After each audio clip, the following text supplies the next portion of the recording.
All right, just give me one moment, Steve. Okay. Yep. Just give me one. I'm going to turn off my Facebook now. Okay.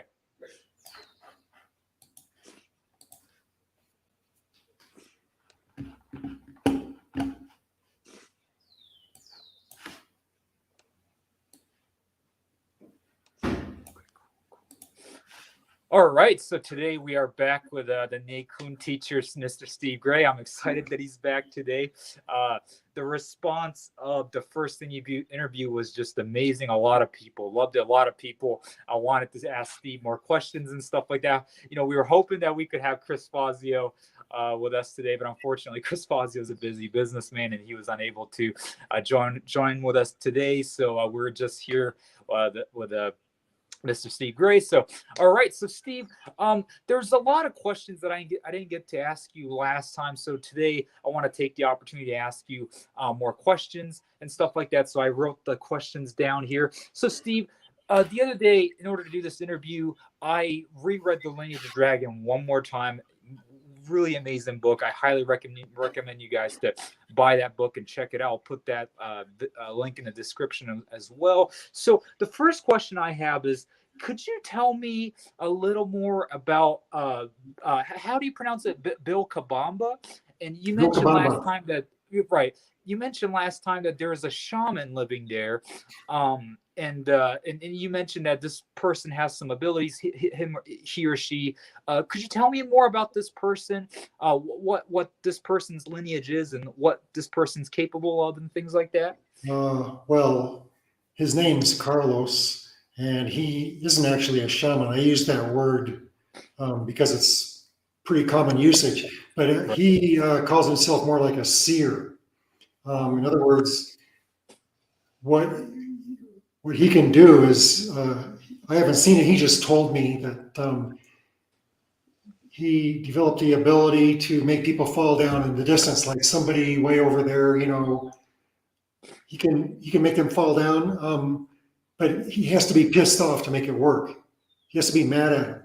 Really? Wow. And I found that being pissed off helps some of these abilities come out. I don't know why. Really Maybe interesting. it's the adrenaline or something, at least the aggressive ones, you know. But what he can do is he can look at some guy and tell you about your male and female balance. Like he looked at me and he says, "Oh, you have bad stuff from women in your life in the past. You know, it could be mother or ex-wives or ex-girlfriends, you know."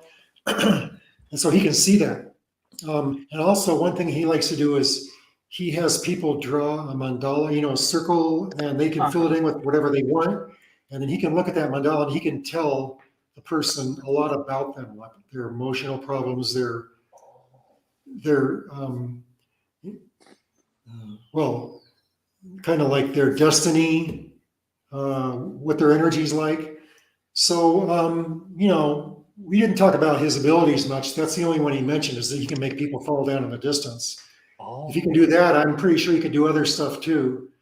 But, you know, we didn't really get into it. Interesting. So Steve, how did you? So is there a lot of spiritually gifted people in Vilcabamba? Oh, there's probably a few. Okay. The thing is, a lot of them are what I would call fake spirituality. You know, like they dance the dance and they sing the song and they know the right words, but they're like in most places. A lot of people, a lot of the foreigners that have come to Vilcabamba are wanted to come here to escape from the rat race and what's going to happen to the rat race in the future. So they're all very awake as far as, you know, what the people, the rulers are trying to do to us, or what they are doing to us. Right. So that's good. There was one lady here who came to do Qigong with me, and she told me I was the most spiritually advanced person in Vilcabamba, which I don't know. That's easy, I guess. But yeah, so I wouldn't say there's a lot. There's a lot of the noise and commotion and meetings and festivals and stuff. They're supposed to be spiritual, but I don't really get much out of that ritual stuff. I see. Interesting. That is really cool. Okay, so the second question I have, you mentioned that you are regarded as the most, by some people, as the most spiritually advanced person in Vilcabamba and stuff like that. First of all, I was rereading your book. You mentioned that you avoided the Vietnam draft, and stuff like that. So you must be pretty up there. How old? How exactly old are you, Steve? I'm 73 now. Oh, 73. Okay. Interesting. Okay, okay. And so obviously last time you shared that your goal was to become a celestial immortal. What is your realistic expectation? How old do you think you would be when you obtain that goal? Um, Hell if I know. I have no idea. Of course, I'll find out when I die, but I don't know when that'll be. And yeah, I can't really say. I think, but just kind of making a wild guess, I would say that I maybe will know in 10 or 20 years because I'm going to have people start coming here to practice. And of course, that makes me practice a lot more too. Right. And I'm going to spend more time focusing on the practices which help increase my psychic abilities and connection to upstairs. So, yeah, maybe 20 years, 20 years. Excellent. I'll be 93 then, Right. but hopefully I'll be getting younger. I've been doing a lot of research on rejuvenation, and there's a lot of really good information coming out in the last year or two about certain nutrients and processes that really help people rejuvenate and live longer. So and that blends really well with the Nei Kung, of course, because that's also Right. the goal of Nei Kung. Right. Probably part of the same path. A lot of these Nei Kung masters, they were into nutrition as well, herbs Right. and spices and stuff like that. So it's part of the same thing. Right. Steve, what do you normally eat on a day-to-day basis? Well, I go for a low carb diet. Usually I don't eat breakfast and I will Oh, have okay. some lunch around, noon to 2 o'clock. And I don't like to eat a lot of starch. So I have stuff like mushrooms and fruit, not sweet fruit, um, mushrooms and onions. And I put little potatoes in there. I avoid grains. And I like to put a lot of oil in it. So it's not exactly ketogenic, but it's kind of in the direction of ketogenic.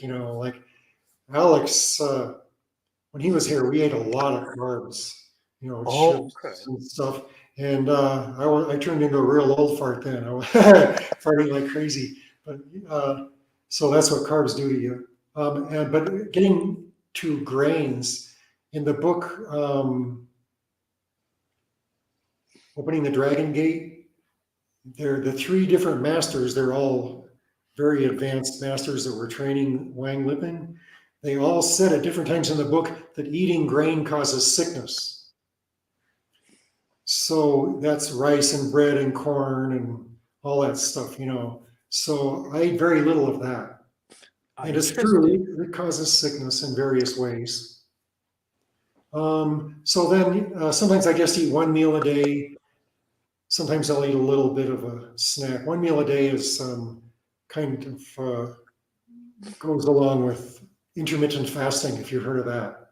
Right. Right. Intermittent fasting has some of the benefits of fasting, but it's much easier, especially if you eat a lot of greasy food. Um, Right. but it has to be the right grease, like not vegetable oil from grains, because one of the worst things about the grain is the oil that's in them. Olive oil, coconut oil, avocados to get my oil and butter. The cows around here are all grass fed. So the butter that they put out is really good for your health. It's like, the old story that butter is bad for you. Well, Mhm. it is bad for you if the cows eat grain, like most cows eat corn or worse. And so the oil in the cattle's meat or the milk or cream is just as bad as if you were eating corn oil. But if they eat grass, then it's fine. It's really good for you. So that's the difference. So anyway, I like to eat a lot of healthy grease, no grains, not too much carbs, not too much protein either. Like you can eat a lot of protein, um, and it doesn't hurt you very much. It does cause aging in one way. But yeah, I think some protein is good. Like one thing Mr. Young told me, I read this book about these yogis living in caves and they were just eating sprouts, Uh-huh. That appealed to my idea of simplicity, just eating sprouts. Wow. And actually, the people of Hunza, who live to be 120 all the time, they, for part of the year, they subsist on sprouts. And you can sprout grain. Like if you eat grain, that's bad. But if you sprout the grain, then the oil changes to something that's not harmful. So sprouts of grain is okay. Yeah. Interesting. Okay, okay. That is an excellent answer. So, excuse me. So, Steve, in the book, you mentioned that while you were a child, around 10 years old, I believe, you mentioned that you were having lucid dreams and stuff like that. You had dreams of floating around and stuff like that, and flying and whatnot. Flying. Do Yeah. you practice lucid dreaming currently? And if so, um, I've heard some incredible stories that you can accomplish while you're lucid dreaming and stuff like that. Can you, like Oh, coming? anyway, well, the short story is no, I don't. I Okay. uh, I never practiced it. I never, really cared about it that much. So Okay. I guess I lost the ability. Now I had a dream recently in the last year or two, which could have been a lucid dream, but it's like, I don't do it on purpose. It's not a goal I have. Um, Maybe it's something I can focus on more in the future. It would be fun for sure. I think it would be fun. Um, but yeah, astral projection would be fun too. But one thing Mr. Young told me is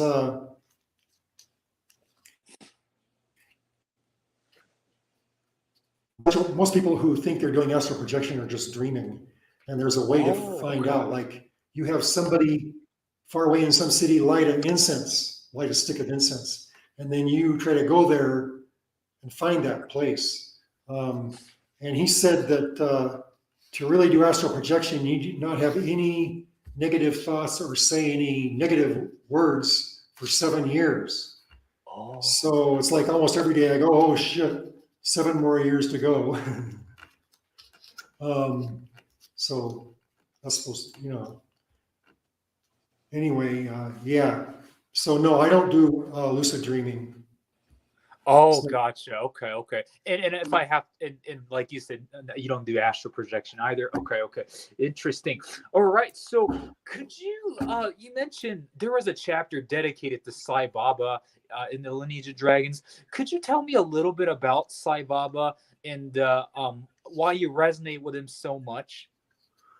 oh, well, I went to this seminar a long time ago when I was in my 20s.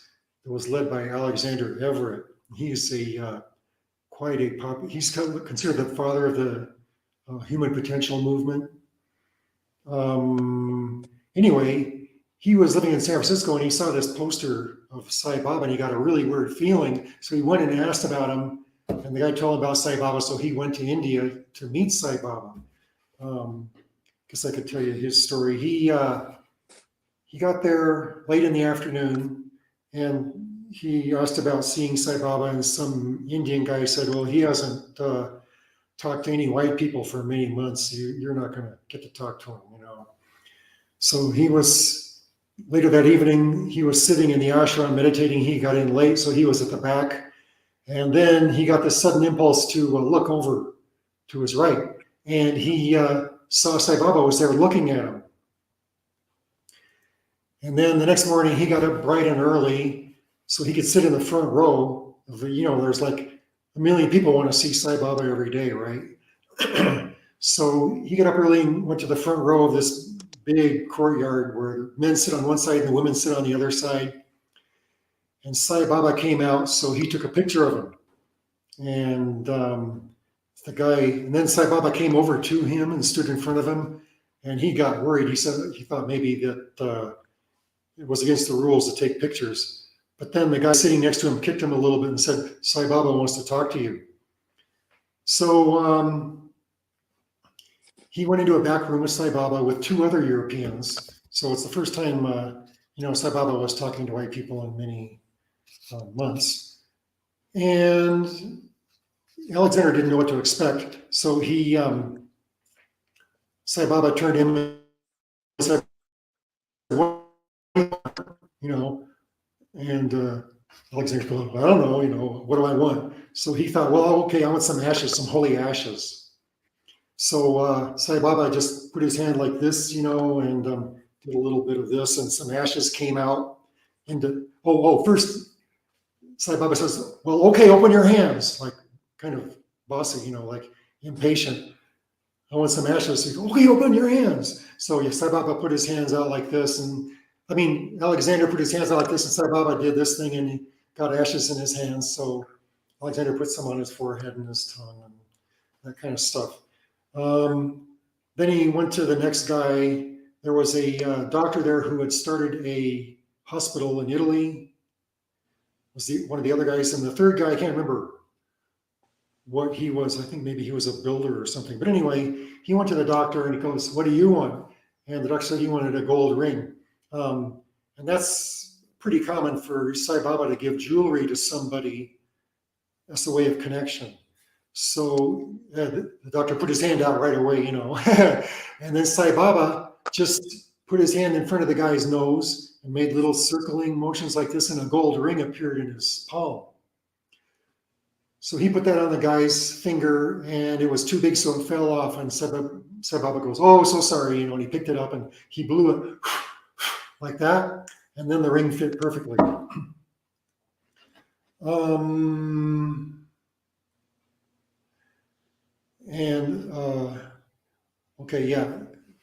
So then Sai Baba went back and he asked, what is your question?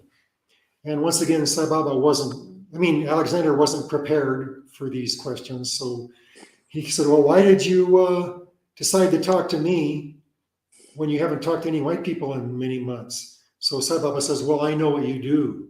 And Alexander said, what? What do you mean? And so Sai Baba started giving a little speech exactly the same way Alexander did. Alexander Everett, he was a pompous old Englishman, and he had a big, strong English accent, like, I'm Alexander. And so Sai Baba just did a little bit of that, imitating Alexander. So Alexander knew that Sai Baba knew all about him. And then when they were ready to go, Sai Baba asked Alexander if he wanted some ashes to take with him. So once again, Alexander said yes, and he whipped his hands out there, This time, Sai Baba did the little thing with his fingers, but this time the ashes came out in little packets of newsprint, like little paper packets with his picture on one side and a little prayer on the other, So that was that. And then I was sitting in the seminar, and I was like maybe 30 feet away from where he was sitting, and he had a picture of Sai Baba in his wallet. So he took this picture out and showed it to everybody. And it was pretty far away, so I couldn't see it very well. But what was amazing was the picture looked like it was glowing with a golden light. And I felt love coming from the picture. Now, I used to say, you can't really feel love coming from somebody. You can only feel love if you send it, if you give it. That's how you feel it, right? But sure enough, I felt love coming from him. And it was, you just turned over. Oh, yeah. So yeah, I never felt love like that before or since. But so I knew what it was though, and so something to work for in the future. And also when I was looking at a picture, it's like I knew I was looking at God. It's like I was a devout atheist. I was sure there was no such thing as gods or spirits or any of that Right. stuff. And here I was, and it's like that's God. And it wasn't an idea. It's like he made me think that. He made me know that somehow. So and later I was in this restaurant in Vancouver, and I was sitting next to this guy. He was in a seminar with me who had a big, elaborate silver ring. And I said, well, where did you get that ring? And he goes, well, Sai Baba made it for me. Wow. And I told him about my experience, and he said, well, Sai Baba thinks I'm somebody special for him to be able to do that. And, I was kind of motivated to go to India to see Sai Baba, but, you know, and then I have a friend who was named Michael Stetters, and he went to Alexander's ashram, and he told me a couple stories. Like once he had the old cameras where they use film, and he saw Sai Baba walking through this courtyard, so he just took pictures like click, click, click, click, click, click, like that, about 20 pictures. And then when he got back to the States, he had it developed. And what he found out was the first picture showed Sai Baba at the beginning of his walk through the courtyard. And then there were pictures of blue sky and white clouds. And then at the end, there were a couple more pictures of Sai Baba walking out of the courtyard. So clearly, Sai Baba was able to make that happen on the film. It's just a way of, showing people. And he told me a story. There was this one guy who came with his wife, and he kind of doubted Sai Baba. So he told his wife, if Sai Baba's for real, I'm going to see a rainbow this afternoon. So that afternoon, there was a big, glorious double rainbow. And I guess the guy's name was Buster, because later they bumped into Sai Baba as they were walking around. And Sai Baba said, how'd you like the rainbow, Buster? So then Buster flopped on the ground and started kissing his feet. I'm not really a foot kissing kind of guy myself, but it just goes to show you how he knows like what everybody's doing. It's like, kind of omniscient, right? Like a God Right. to be omniscient. He just is so psychic. He knows what everybody's doing that has any connection with around the world. So he was a pretty busy guy. He still is a little bit active, at least now that he's died. He's active in spirit form. So he's, obviously an immortal or a god. So yeah. And then I met I made an online friend of one of his high-level disciples. And she was very nice. And she had green eyes. I have green eyes, so I used to call her my green-eyed sister. And I think it was her that helped trigger my enlightenment experience. It was either her through him, or it was Sai Baba that did it. Like they call it Shaktipat. Shaktipat is when you supposedly touch somebody on the head and they get an energy experience. Mm-hmm. This was the mother of all Shaktipats. So it was either her or Sai Baba. But Mr. Young knew about it ahead of time because he gave me my graduation present the week before it happened. So I guess that's about all for Sai Baba. Interesting. Yeah, that was a well, I can share a little bit more if you like. Oh, sure, go ahead. Yeah. One of these things is these guys, ethics is very important to them. Mm-hmm. And so a lot of people come to his presentations, you could say, who doubt him, right? So a lot of times what he'll do is he'll reach under his seat cushion and pull out a watch or a ring or something to give to somebody. And everybody, all the doubters will say, oh, look, he had it hidden under his seat cushion. But I have a couple of firsthand eyewitness accounts that he can actually do that right in his own hand, So the reason he must be doing that, pulling stuff from out of the seat cushion, is to give the people who doubt him what they want. They want to doubt him, so they give him. He has an excellent reason to doubt him. But once he gave a Rolex, once he reached under a seat cushion and took out a Rolex watch, which he gave to somebody. And the thing is, Rolex watches have serial numbers. So they traced the serial number, and they found out that it was sold in a shop in another city in India. And they went and asked the store owner, and he said, yeah, Sai Baba was here, and he bought that watch. But the thing is, Sai Baba was there buying the watch at the same time that he was pulling it out from under his seat cushion. So he was bilocating. Wow. So, he's the real deal, no doubt. No doubt about it. And Interesting. Do you think that kind of goes into my next question? Do you think Mr. Young and Sai Baba were, fairly close in terms of like abilities and like energy levels and stuff like that is concerned? Well, it's hard to say because the tradition in India is to show off, what I call showing off. Mm-hmm. Tradition in China is to not show off. At least if you're going to show stuff, you only show like the bottom 1%. I don't think Mr. Young was a god or an avatar like Sai Baba was. He was extremely advanced, and I'm sure they were connected. They could easily connect because they're both so basic. They're both basically omniscient. Mr. Young was effectively omniscient too. So no doubt they were connected. At least they knew what was going on with me. Connected through me, at least.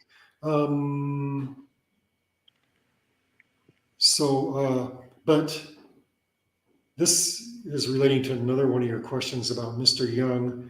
Now that he's passed away, I think your question was something like, can I communicate with him anymore? Right. I haven't had any. I used to have telepathy with him when he was alive, but not since he died. And I had a really capable channeler here, and I showed her Mr. Young's picture, and she tried to contact him or asked about him. And she got the information that Mr. Young's vibration is too high, and he can no longer communicate with this level. Wow. So that's a high level immortal. So that's a high level celestial immortal. There's different levels of celestial, and so that's a very high communicate with us here in this mundane place called Earth. So I'm kind of on my own. I do have the dragons who are helping, and Now, just to clarify, you can talk to these dragons? I talked to them, but I haven't heard back from them.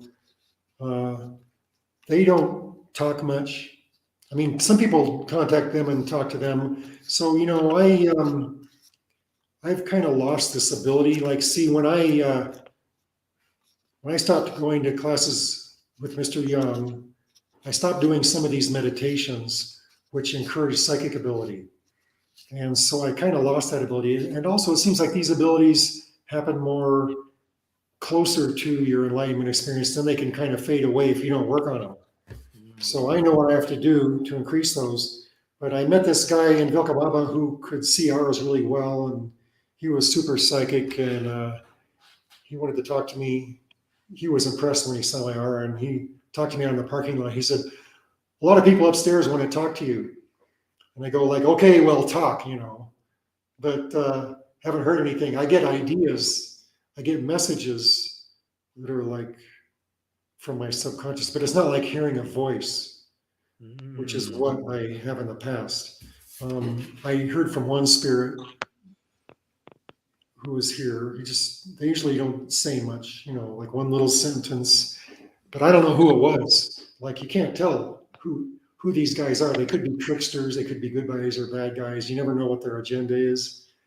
But it didn't sound like Mr. Young. So who knows? Interesting. Okay. So anyway, I'm going to go see this guy that I met in Vilcabamba. He lives in Loja, who's super psychic, who told me that all these people upstairs want to talk to me. And so I'm going to go see him before long and just find out if he knows what they want to say. And he should be able to also ascertain if Mr. Young is still around or if he's not available. Mm-hmm. So that'll be future knowledge I'll have. Interesting. Okay. So, Steve, can you talk to me about your first Aikido teacher? And I believe you mentioned in the book that it's called Shen Kun, which is the Jedi abilities. Obviously, Alexander was with you for the last one. The Aikido teacher had some Jedi abilities, which mainly consisted of pushing people without touching them. And he had that pretty strongly. It's funny because the first teacher I went looking for had Jedi abilities, which is pretty amazing, actually, if you think about it, because that's kind of like my path going. But Shen Kun, it doesn't have anything to do with that Aikido teacher. Shen Kun, Steve Smith mentioned it to me. He said that Mr. Young, Bruce Lee didn't even know about Shen Kun. Mr. Young taught him Jeet Kune. So Shen Kun is basically what I call the Jedi abilities. And so that's part of the training in Tien Shan to develop these abilities. So that's what Shen Kun means to us. Interesting. And now, were you, Alexander Kukulnik is known for, he even taught Shaolin Temple Europe some of his empty force abilities and stuff like that. And you mentioned that you guys didn't play around with empty force that much while he was there and stuff like that. But you obviously have a video on YouTube where you're pushing Chris Fazio with Shen Kun or empty force, whatever you want to call it. So you mentioned in the book essentially that there's people that can actually, there's levels to Shen Kun, if you will. People, that are sensitive to energy is easier to move, but people who aren't very sensitive, you can't move them and stuff like that. A true master is someone that can move a non-sensitive people, if you will. Am I correct on that? And also, what level would you say you are right now with empty force and Shen Kun?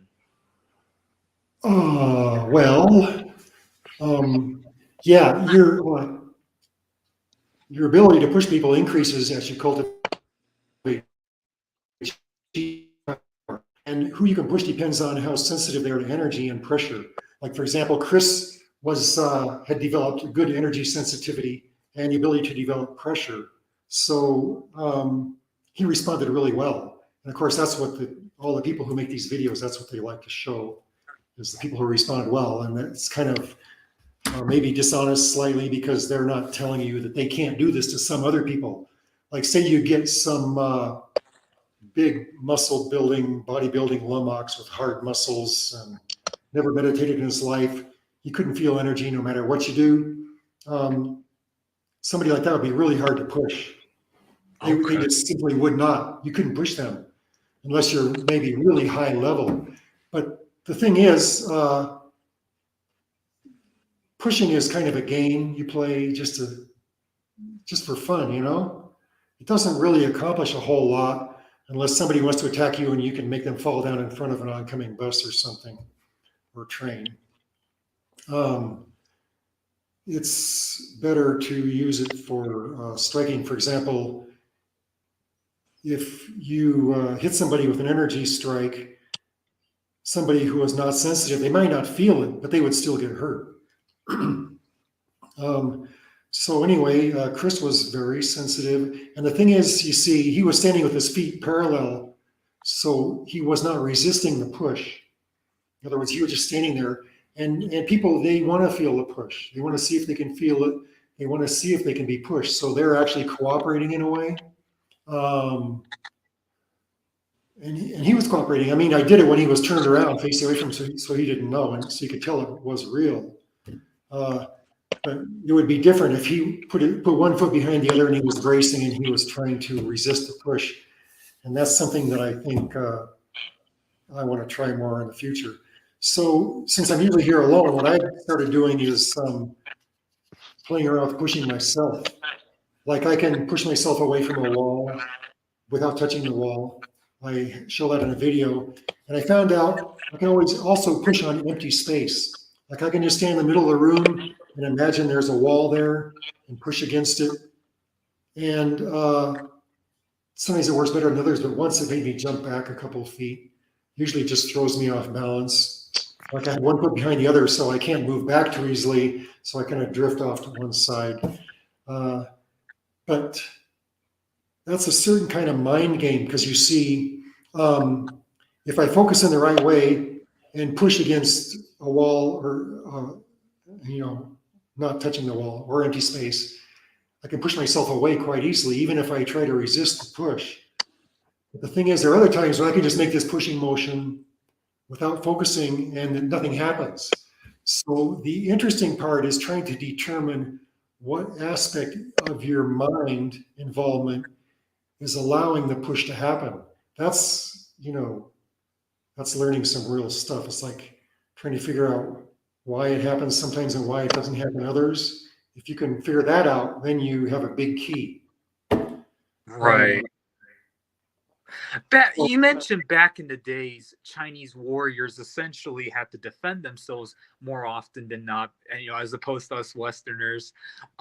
So essentially, these people, if you have to guess, were extremely high level, and they can, literally use these abilities to have advantage in war and fighting situations and whatnot.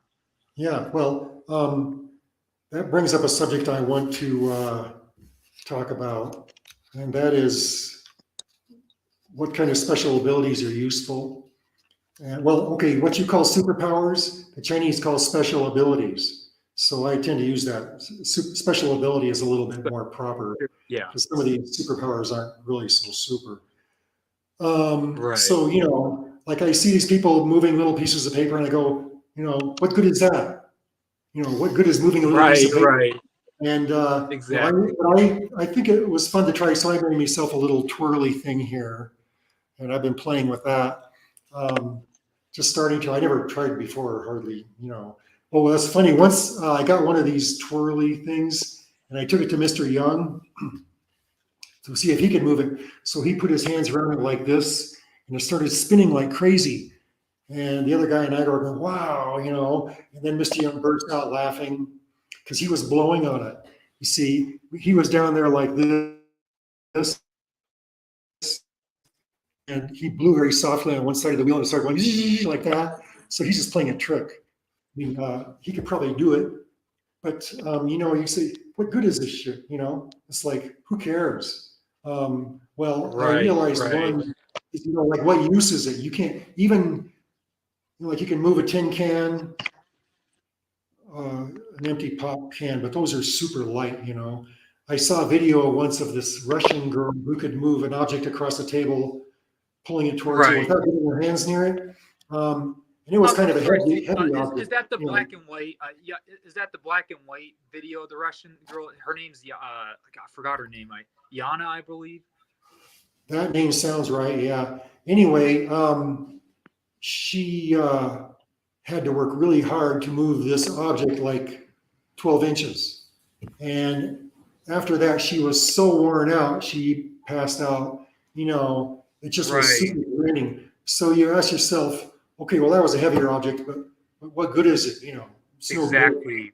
No good. But then I thought, well, there is one thing that's good about this, and that is people are learning that special abilities are real. And I think that can help wake a lot of people up. Right. It's like I used to think it was all bullshit, and so seeing these people do these things and they're excited about it, it's like, oh yeah, well, people see that and they try to do that and they are learning, that there's more to the world than what the pigs want you to think. Right, certainly. So let's see, but the special abilities that I think are more valuable are what you can sense. Hmm. Like, for example, if somebody's going to attack you, you know it beforehand. You can even know before the second they're going to move. You can feel their energy of their movement even with your eyes closed. You become psychic. You can talk to spirits. It's like your hands can become very sensitive. Like you can scan objects with your hands and tell about the person that made it hundreds of years ago. I used to go hiking in the mountains in Washington a lot, or backpacking for many days. And I'd hold my hand out facing trees, and I just see how far away I can feel the tree as I walk by. And I could feel some trees from 12 feet away. And for example, the Washington Mountains are the steepest in the world. So finding a camping spot is not easy. And frequently, if you come around a little flat spot, you can tell somebody was camping there. So I could like scan it with my hand 2 or 3 feet above the area, and I could tell how many people were there, one or two. I could tell Wow. which end their heads were at and which end their feet were at, where they were Right. lying on the ground because they left their energy imprint in the ground. Oh, okay. And so you can feel that. And people who develop these abilities can feel where a wizard was practicing, like, what's that guy's name? The Mexican shaman, Don Juan. He would go out into the desert in the morning and feel for energy, and he could tell where some shaman was practicing during the night because there would be an energy column there. And like for example, where I practice in my room, there's a strong energy field that stays there for many days and weeks. Like once I went to Hawaii for 3 weeks, and I came back and I scanned this place where I usually stand to do my qigong in Seattle, and it was still there, still strong energy. Where I sit here in my chair, if I feel that there's a lot of energy there. So it's like what you can feel. Like for example, one thing I tried when I Right. was Right. in the mountains was like pulling up. I just was sitting on my little three-legged stool that I brought along, and I started doing a lifting motion from a spot in the ground. And then later I scanned that, and I could feel there's like a little fountain of energy there. So that's not really useful for anything in particular. Well, it could be useful for healing in some ways, some people, but you can energize places, and you find out things like you can create a flow of energy in space and it keeps going by itself, which is against the rules of physics, because energy isn't supposed to flow by itself unless it has some force pushing it, right? But here you can go Right. like this, and the energy keeps flowing. So that's a special ability. That is super. You know, it breaks the known laws of physics. But anyway, I was backpacking for several days, and I passed by that spot again where I made the little energy fountain. And I was sitting there in the same place, and I thought, well, I'll just scan this, So I passed my hand over there, and the little fountain of energy was still going after 3 days. So that's how you learn things, That's how I learned things on the path. You develop a lot of chi power, then you discover these things that you can do. And so for self-defense, pushing people is kind of a waste of energy. And even using a physical technique to try to hurt them is also a waste of energy, because most of these guys are so advanced in martial arts. It's much easier just to use a physical technique. Like Right. Right.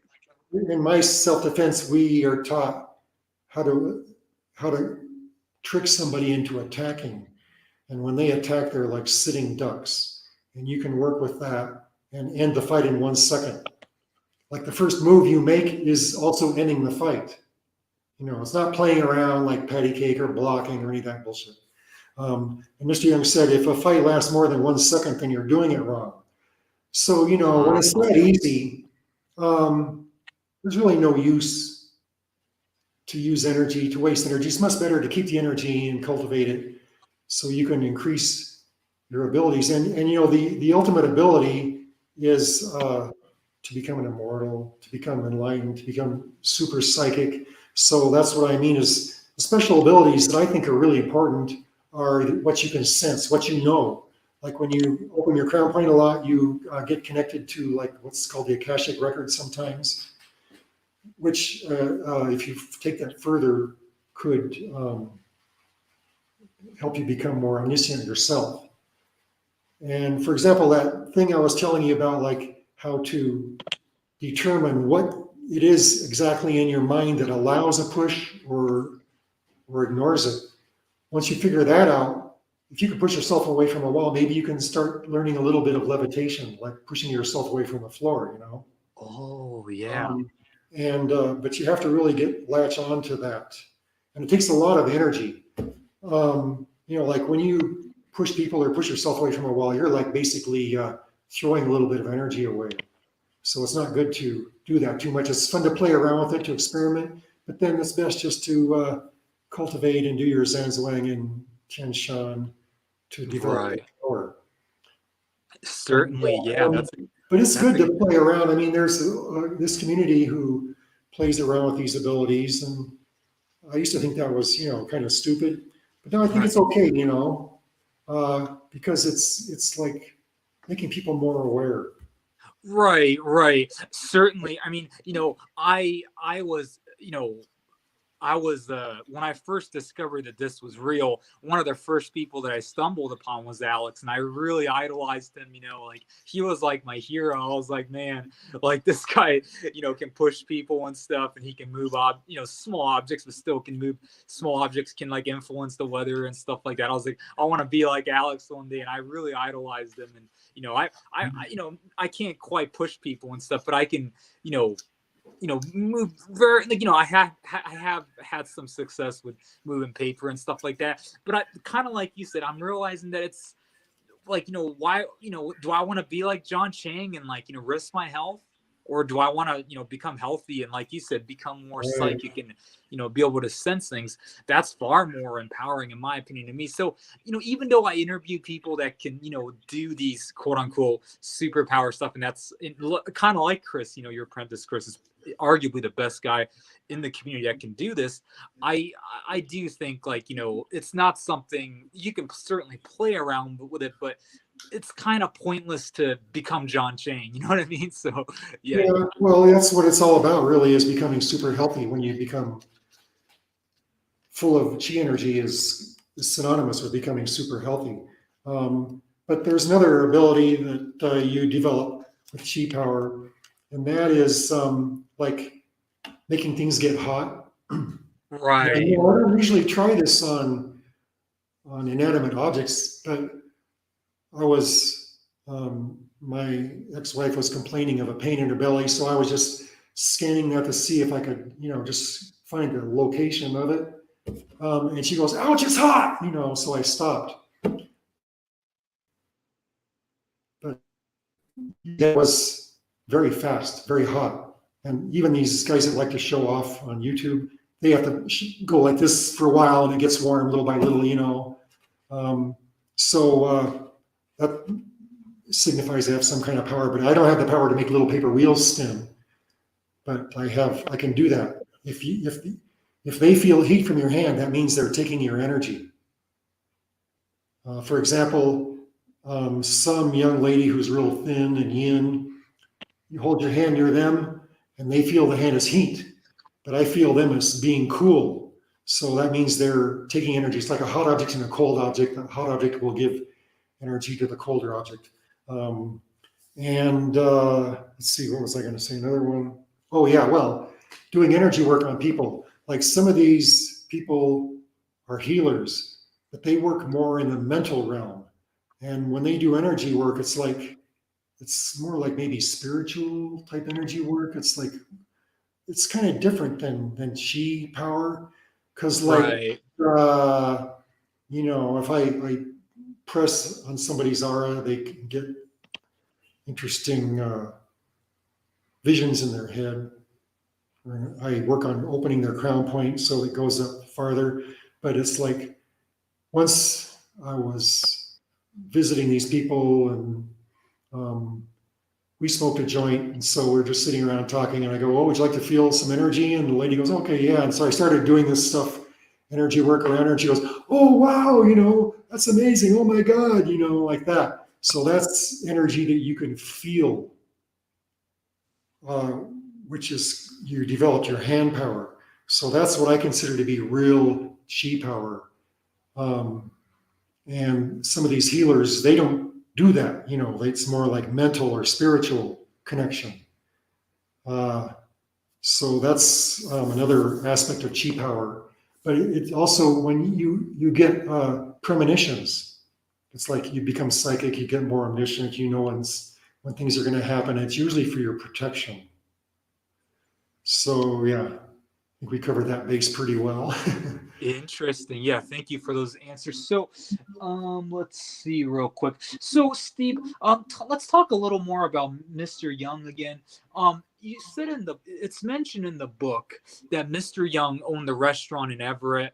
I obviously know where that's at. I lived in that area for a while.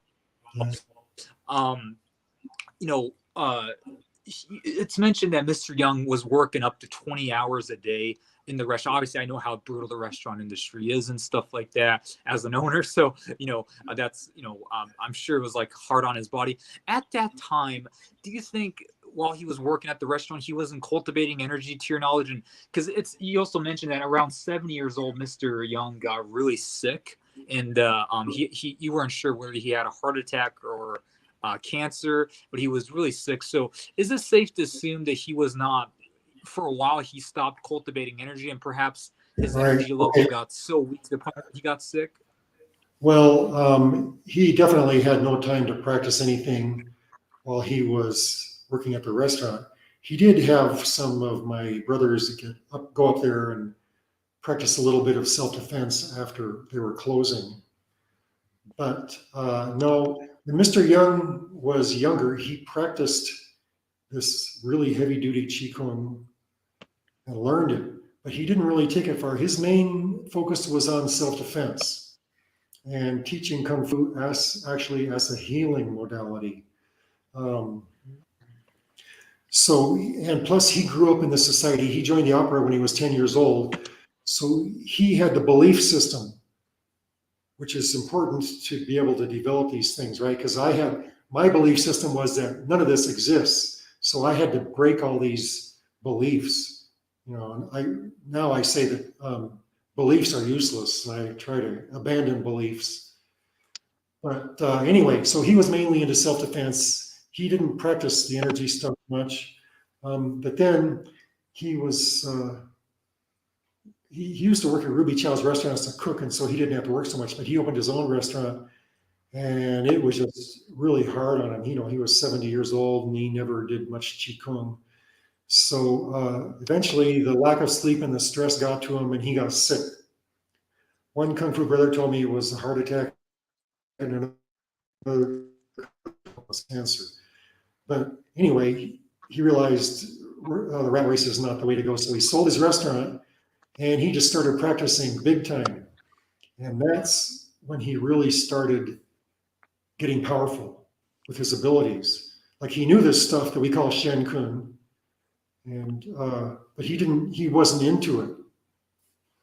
So yeah, it was after he was doing it in his 70s that he really started making a lot of progress in cultivating power. Wow. So In his you can 70s. see it's possible for people who are older to cultivate power as long as they're in pretty good health. Like somebody who's very sick or weak or in bad condition, they won't be able to develop chi power because all the energy that they develop is going to go towards healing. So yeah, so Mr. Young was amazing how far he developed. But he was really, when you're sick like with cancer, that is a big motivator to practice a lot. And practicing a lot, many hours a day, is the secret to going far. So that's what it takes, a lot of practice of the right kind, of course. Now, one thing I've been finding out is a lot of these people in the superpower community, they are looking for ways to cultivate power. And unfortunately, they don't have much to go on. They, like I talked to one of them, and they're doing the microcosmic orbit as taught by Montauk Chia, where you visualize energy going around. And that's that's really bad news. Or Right. I know who it is too. I'm not gonna say his name, but yeah. Mortok Chia. More talk to I gotcha. Yeah, he really focuses, like below the belt. So something a little bit of, oh, ready for an insult now. The strongest part of his body are his asshole and his mouth. Um, I see. Yeah. yeah. But so they focus on that. There's a lot of other muscles you can work on, that help cultivate chi power. But anyway, microcosmic orbit is bad news, and a lot of people hurt themselves doing that. And the worst thing is, it really limits your ability to cultivate power in the long run. It's just a fun little game, but it's not good. Plus, there's the other stuff, like what is known of Mopai is creating a lot of pressure, which I call grunting. You go like this. That's not good for your health either, and it's not necessary. Like that shaman here in Vilcabamba, he used to do that. Gave himself a hernia. He learned how to do it without grunting, and I've taught some people how to do that. But since so few people know it, it's like, wow, why should I give away this secret? Nobody knows it. Like maybe they don't deserve to know it. Let them. Right.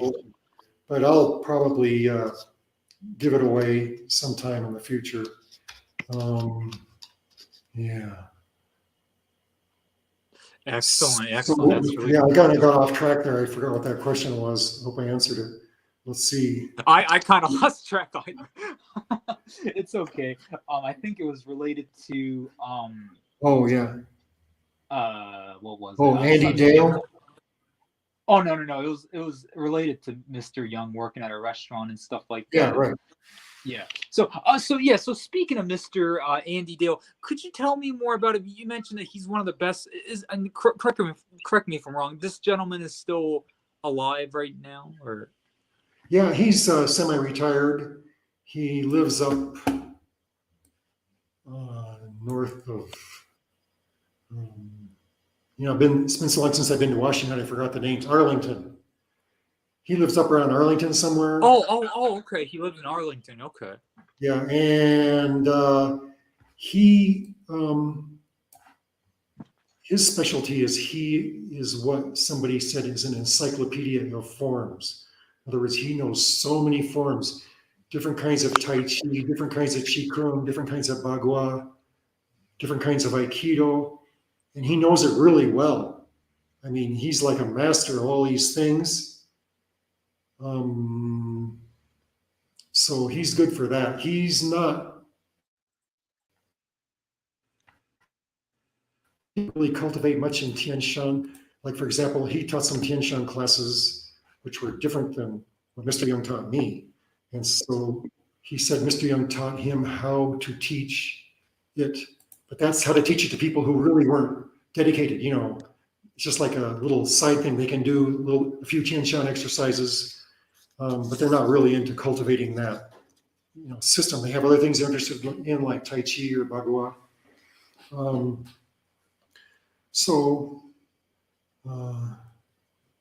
Yeah, I don't think Andy has really cultivated the chi power path. I don't know. There's Steve Smith. You have Steve Smith here. You asked what is he capable of? Tell me more about him. You mentioned that he's a clan leader. What does that even mean? Oh, well, I call him that. That's kind of a joke or just my own little name for him. He is the designated inheritor of Mr. Young's Kung Fu system, which has been named Young Chuan. It's actually derived from there was a Tian Shan Kung Fu system, which is basically lost these days. It's closely tied to the Tian Shan Mei Kung. But it's called Young Chuan now, and Steve Smith is the designated inheritor of that. And Jesse Glover was one of the most advanced Kung Fu guys in the world. And he said Steve Smith is in the top 1% of the top 1% of all the martial artists in the world. And if you see some of his videos, you will see that what he can do is absolutely amazing. What are some of the things that Mr. Smith can do? Oh, well, it's like 10,000 different ways to hand somebody their ass. Uh, it's like he can deal with so many attacks in so many ways that it's just amazing. And how he deals with them. It's like he doesn't do much, when these people are falling all over the place or dead. Like if you supposedly break somebody's neck, you're not really going to break their neck. But if you know where to look, you can see where it happens. So he just does these things with such facility. It's really incredible. Now, he also has developed strong Jedi abilities, Okay. but he doesn't teach that. He doesn't teach Tian Shan. That's not his thing. But anyway, since he's the designated inheritor of Mr. Young's Kung Fu, I look up to him and I say, that's my big brother, even though he's younger than me. Okay. And how old is Mr. Steve Smith? Huh? How old is he? Oh, I don't know. He's probably, I'm guessing, maybe in his 50s or 60s. Oh, okay. And he lives over in College Place in Washington. Oh, excellent. Okay. Which is near south of Spokane. Oh, I live in Spokane, so I have. Yeah, it's in the south. It's in the southeast corner of Washington. If you can link us up somehow, that'd be great. Because I could definitely go visit Mr. Smith. Well, you see, he doesn't like to. He doesn't. I can't talk about what he's capable of, but I've experienced some of it. It's pretty amazing what he can do. I talked about one of their abilities. Not him in particular, like one of our Kung Fu brothers who talked about some abilities he's discovered. It's in the book. But it's how to affect people who are maybe not close to you. You can see them or they might be further away. You can hurt them in various ways. Without using, you don't need to use your hands, you just use mind. And so that's actually a chi power that's more interesting, is being able to control people. Like in a movie theater, if a big giant fat person's going to sit in front of me, I go over there a little bit, and they start to sit down and then they go sit over there. Or if I'm sitting at a dinner table at a banquet and some pretty lady comes up to the table and they go, oh, I want you to sit over here, So that kind of thing. So it's like mind powers. And for example, the Jedi in the Star Wars movies represent Nekun masters. And like I was talking about what they can sense, when it started to rain, you could probably hear the rain on the roof. Right. Like, who he was, Obi-Wan Kenobi was in one spaceship, and he could tell that Darth Vader was in another spaceship. Right. It's because he could feel his energy. It wasn't psychic. It wasn't, any of that stuff. It's because he could actually feel the energy. That's what you do with your sensitivity training of energy. My Andy Dale representative told me about a similar ability. Andy Dale is super sensitive in energy. And Mr. Young is so powerful of energy that once Andy was walking downtown Seattle, and Mr. Young was standing in a very large building downtown, and he could feel the energy. And he was able to follow this energy so he could find Mr. Young. Wow. So that's the kind of thing, that I think is cool with special abilities. Right. And that is one of the Jedi's things that they show in the movies. So, in a way, you're kind of like a real life Obi-Wan Kenobi, right? Because you're. Sorry, I can't. Say again. I said that in a way you're kind of like a real life Obi-Wan Kenobi, right? You're living kind of as a hermit and the middle of nowhere. You know, you don't live in the desert, but you know, you're kind of like, Yeah. you know, Well, like well, you're kind Yoda, of like the last one left almost. You know, yeah, so Yoda was living in a jungle area, but yeah, yeah, kind of like that in a way. yeah, yeah, certainly, yeah, really cool. Okay, okay. Yeah. One And thing, are you aware that there's an Obi-Wan Kenobi TV show coming out in a month? no, what is Oh, it? there. I'm sorry. A theme show? No, no, no, no. It's an actual Obi-Wan Kenobi TV show. Ewan McGregor is actually playing in it. Okay. Well, I hope they don't screw it up too much. Yeah. Uh, Have you seen the episode 7, 8, 9? Did you like them? Most people didn't really like them, to my knowledge, but episode 7, 8, 9 of the Obi-Wan ones. Of the Star Wars series. Oh yeah, I haven't. I kind of stopped watching those. They, Disney bought the franchise, and Right, right. They sucked, honestly. the first movies were a little bit more true to the idea of what the Jedi or the Maycomb Masters were, and what the Force is, which represents chi power. The later movies are more like wild special effects presentations. Like they have all kinds of special effects and wowie zowie fighting scenes. So they kind of got away from that. So what I think would be cool is if they show the Jedi more in a peaceful setting, and what they can do with life and things like that. But that doesn't really sell tickets, I guess. Right, right. Certainly, yeah. They have to show the fighting and whatnot to sell tickets. So, okay, okay, yeah. So, Steve, correct me if I'm wrong about this. What exactly is Kuan Yin?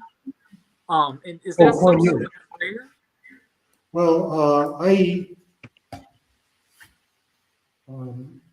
never prayed for most of my life, but then I decided to try it out, and I made this prayer.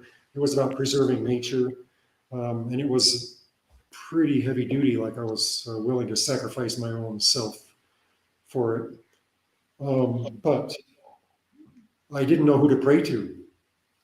So like I just tried to use the shotgun approach, and I said, okay, well, I wrote it out what I was going to say because it was very detailed and it has to be precise, and the ethics has to be considered very carefully to make a prayer work. But I didn't know who to address it to, so I said, okay, well, God, Jesus, Sai Baba, Babaji, Kuan Yin, Lao Tzu, Mr. Young, and those kind of things. So later, I went to see Mr. Young. That was after he retired, but I went to see him a few times at his house. And we had a little get together. And then as I was leaving, he goes, only pray to one God. And I go, okay, well, who do you suggest I should pray to? And he said, Kuan Yin. So, okay, the goddess of compassion. She's an immortal who became a god. And it seems to work. Like he probably knew that Kuan Yin and I had a deeper connection from before anyway. Is why he would suggest that, because he just knew everything about me and my past lives and all that stuff. So once again, I hardly ever pray for anything. I hardly ever ask for anything. I don't really care, but I have done it a couple times, and it seems to work. It seems like it gets results. Which brings up another thing about special abilities. I had electricity brought in, and they put this power pole up on the ridge top above the house, and they put a flashing red light. Those beacons for airplanes? It's a flashing red light, and I hated that thing. That was the most annoying thing I could ever imagine in my life. It's really, really bad feng shui to have some light shining on you from above, especially if it's flashing. And I was so pissed off about that. And like I said, being pissed off helps, right? I was going to hire somebody and get a ladder and have them go up there and paint it black. And then it just stopped working. So it could be a coincidence, but the thing is, those lights are made to be super, super reliable. They're made to burn forever without burning out. And so it seems to imply that maybe my wishes had something to do with it. So that's another superpower that is different from twirling pieces of paper, and that is your wishes start to come true. Things that you want in your life, I wish this would happen, or like I want to meet this person when I go to town, and it happens like that. So it's brings magic in your life. That's So yeah, awesome. that's another special ability. That's really cool. Yeah, that's really cool. Okay. So there was a chapter dedicated to the Kahunas and the lineage of dragons. Could you talk about your experience with the Kahunas, and also you mentioned that not so nice things about these people have done and stuff like that. Could you elaborate on that story a little bit?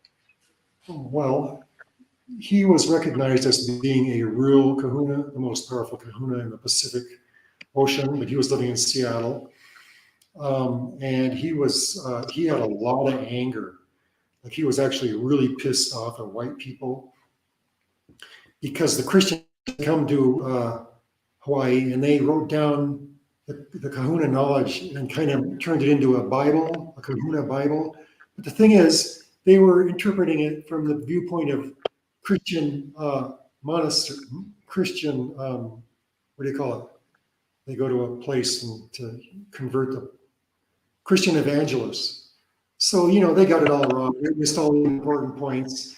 And there, as a result of that, there are some modern kahunas who are white who learned this stuff, and they didn't like each other at all. Like he was really pissed off at them for learning this bullshit, and they're pissed off at him for telling them their bullshit, And so these 12 of these amateur kahunas got together and sent a spell to kill this guy in Seattle. And he was aware of it immediately. And he just turned it right around and sent it back to them. And they all died. And my friend who told me I should go see him, he knew some of these guys. He goes, "Oh man, do you really have to, kill them all?"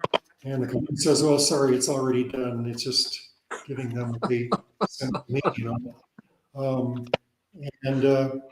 But the thing is, like the missionaries, they put broken glass on the paths to force the natives to wear shoes when they used to go around barefoot. They used to use them as servants and treat them badly. So, like, this guy was seriously pissed off at white people. But they had ruined his heritage. Like, he was the last one, right? Last real kahuna in the Pacific with real power. And nobody's interested. It's kind of like with Mr. Young. No, the Chinese people, they weren't really interested in learning Qigong. So here he, has all this anger for white people, but the only people who were interested in being his students were white people.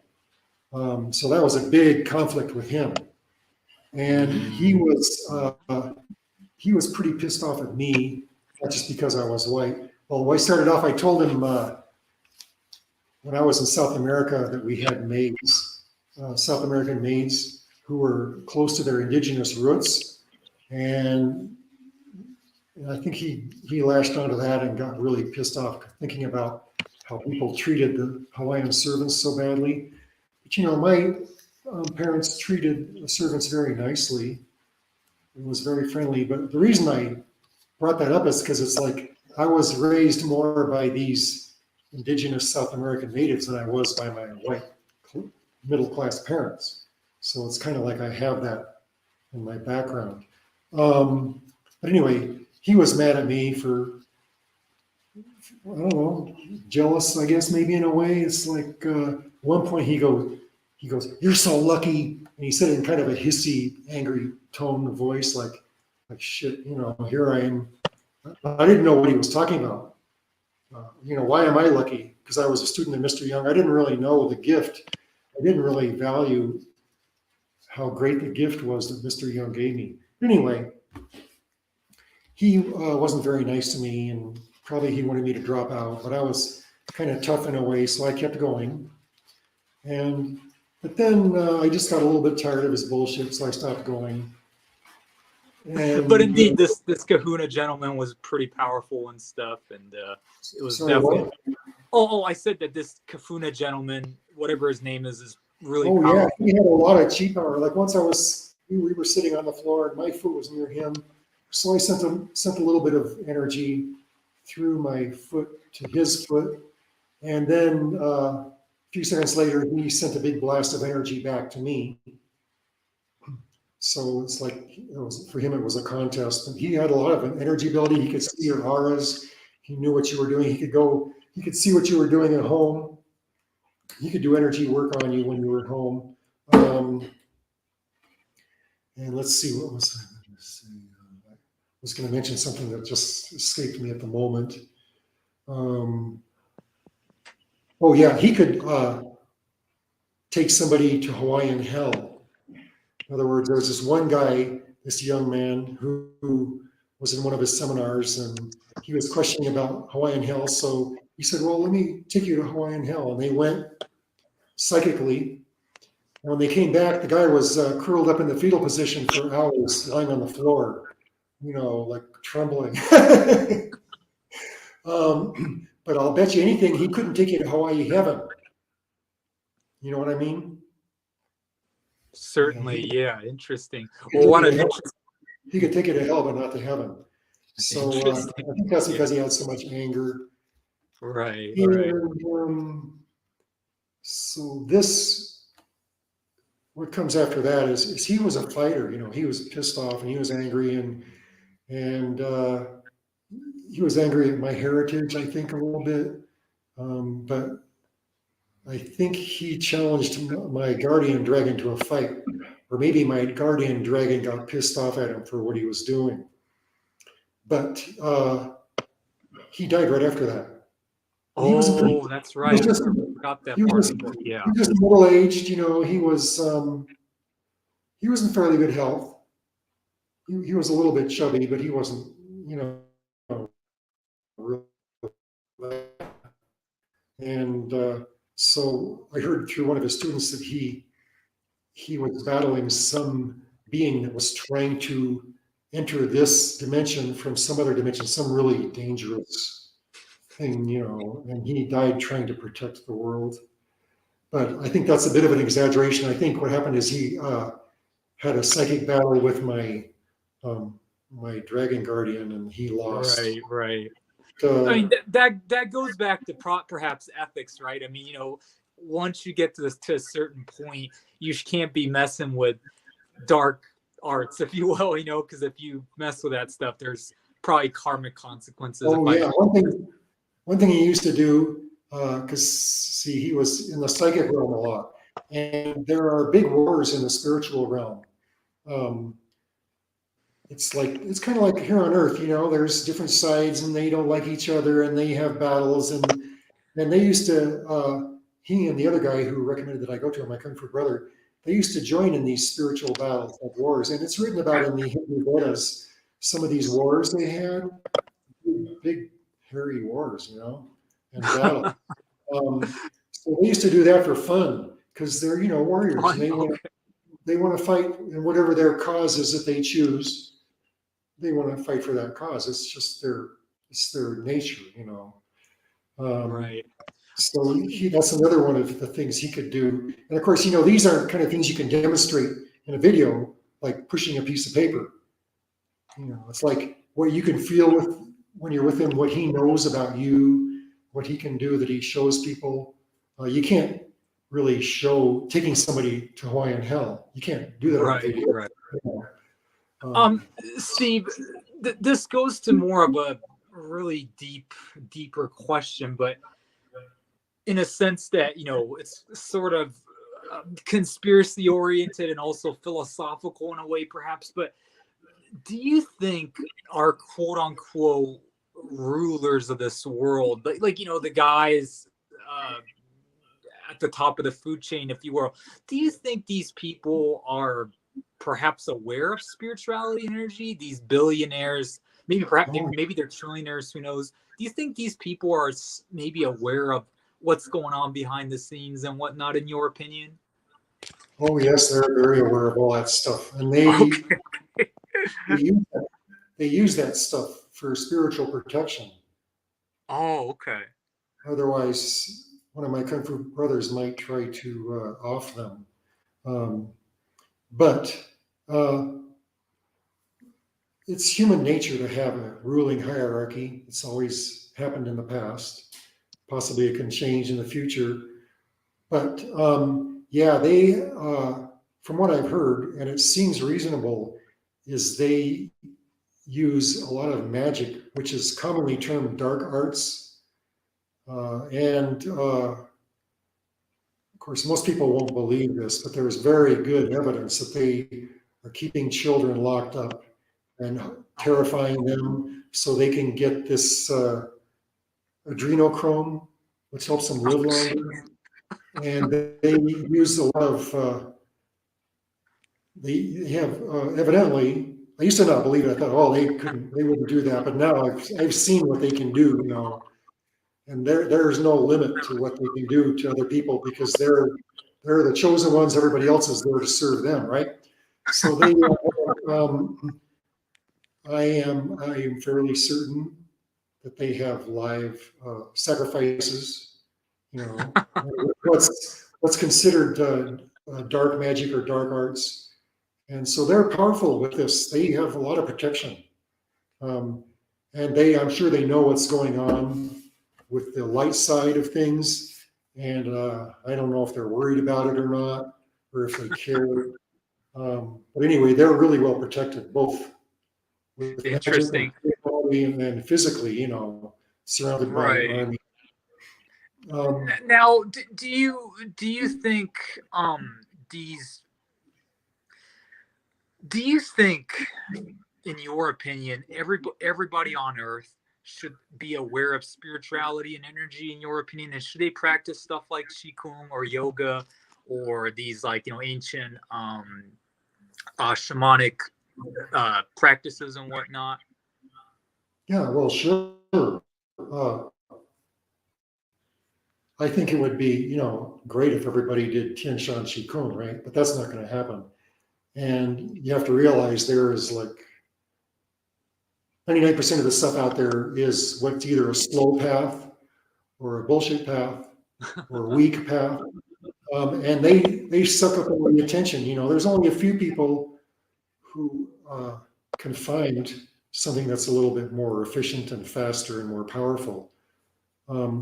But I think if more people became aware that these abilities can be cultivated by most anybody, that it would really help wake people up to what life is like. I think more people are beginning to accept that.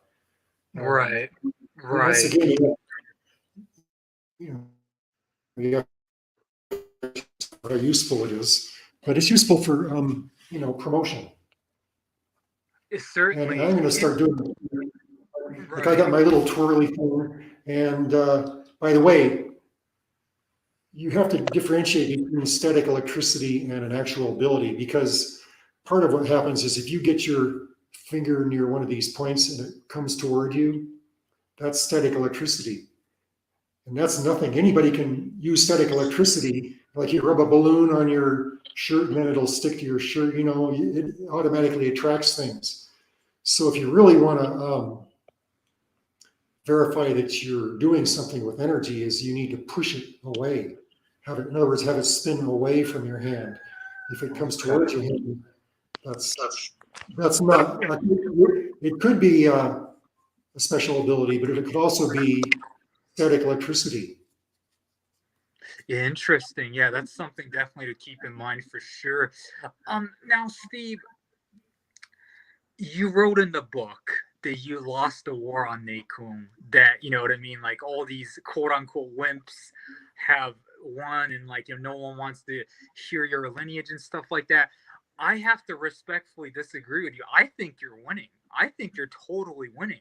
I think because people Oh, within this, superpower community, I think they were waiting for someone like you to arrive. They were waiting for someone like you to, you know, teach us like something that's actually powerful, because we Well, learn about meditation and qigong basic stuff, and we try to project our energy a little bit and stuff, and we get to learn that, okay, these papers can spin and whatnot, but beyond that we can't really go beyond that. Like, how do we get beyond that? How do we actually cultivate energy? How do we actually do something useful with this energy? I think right. we were waiting for someone like you. I certainly was. Well, And now I can see that that is the case. But when I wrote the right, book, I was kind of negative about that stuff. I was going, "Oh man, there's all this bullshit. It doesn't really do much, except people who like to talk about law and make a lot of money." I guess I'm joining them now. But now that these things are changing, I realize that maybe I can help with this. That would be great. So what I wrote in the book is kind of outdated now, but part of it was trying to present the problem with Neikum. It's like, all these things that people say is Neikum isn't really Neikum as far as my definition. Of course, they have their own definition, right. which helps pad their wallet. But they're obviously they were 100%. I mean, there are some few guys that know the real stuff, but they can't keep a low profile. Like even me, not very many people know about me, and I think that's fine. I think this community that you're in, the superpower community, is good enough to get things going. Yeah, I agree. Like I certainly, you mentioned Mr. Chia and stuff like that. I don't want to be famous as Mr. Chia, you know what I mean? And like, I don't think anybody should really, because he's on like all these big podcasts and stuff. He gets millions of views. I mean, yeah, I think it's, for the ones that are truly dedicated should go to you. For people that just kind of wants to be aware, the real beginner people should maybe go to Mr. Chia, so. Mhm. Yeah, I started with him too, because he was like the only guy in town that had a book. And of course, the book was Cultivating Male Sexual Energy. And what young Right. man wouldn't want to read that, right? So Right. he's really good. He's a master of making money. Um, So anyway, let's see. There was a couple of other questions you had here that I thought was it's like, could you clarify the death of Bruce Lee? Oh, yes. Is it okay for you to talk about that even? Yeah. Okay. Yeah. Could you Well, clarify that? Yeah. yeah. I asked Mr. Young how Bruce died, and he told me he had too much sex, and I think he said that probably for my benefit because I was always kind of a sex maniac myself, in a way, giving away my energy, which I shouldn't have been doing so much. But actually, he was assassinated by a lover who either had a poison needle or a poison fingernail. And in his autopsy, it said there was a puncture wound somewhere in his head. The thing is, they said, oh, well, that maybe was a medicine of some kind. But you see, if you get an injection, the wound heals almost immediately, right? So, but this one didn't heal. So clearly it happened right when he died. And also Bruce came from a lineage of assassins. Mr. Young was in the Red Brigade Opera, and they operated as anti-government assassins. And Bruce pissed off a lot of people in China because, see, they take their kung fu really seriously there. I mean, that's a big deal for them, And so here's this young guy, comes from the United States, which is a big mistake to start with. Here's this young guy, and he comes from the United States, and he says, "Oh, I'm the best, and I can beat any of you." And he did. He did beat them, and then he said he made it all up. So you can see these traditional kung fu guys were really upset by that. Really upset. And there's a lot of the Chinese tongs. They have a lot of power, and so Bruce had a lot of lovers when he was in China, and clearly one of them was an assassin. because they used to assassinate people with poison, like their target, whichever government official they thought to go, they usually assassinated them with poison or knives. But so poison was the most common. And the thing is, these politicians were protected by bodyguards, right? So the fighting aspect of Wing Chun, which was used by the assassins, and actually something closer to what Bruce Lee learned and closer to young Chuan, they would use that to deal with the bodyguards. Because see, what a bodyguard would do is they'd grab the intruder and yell for help. So what you had to do is you had to silence the bodyguard immediately so they couldn't yell for help. So that's why, the fight ends in 1 second. Yeah, your video just froze. So, and then you asked about Brandon Lee, if he was assassinated.